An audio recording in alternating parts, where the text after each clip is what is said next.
వారికి ఉన్నటువంటి ఆస్తిని బట్టి, బంగారమును బట్టి, వారికి ఉన్నటువంటి ఐశ్వర్యమును బట్టి, వారికి ఉన్న ఇంటిని బట్టి, వారికి ఉన్న వాటినన్నిటిని బట్టి ఎంతో గొప్పగా గర్వంగా ఫీల్ అవుతూ ఉండొచ్చు. కానీ వారికి ఉన్న ఆస్తి, వారికి ఉన్న వెండి బంగారములు, వారికి ఉన్న ధనము వారిని పరలోక రాజ్యము చేర్చదు. హల్లెలూయా, హల్లెలూయా.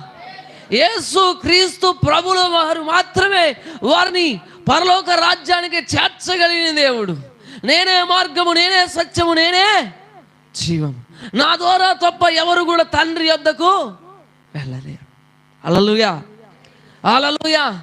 యేసు ద్వారా మాత్రమే జ్ఞానమున్నా, ఆస్తున్నా, ఉద్యోగమున్నా, ఐశ్వర్యమున్నా, వెండి బంగారాలున్నా, ఏమున్నా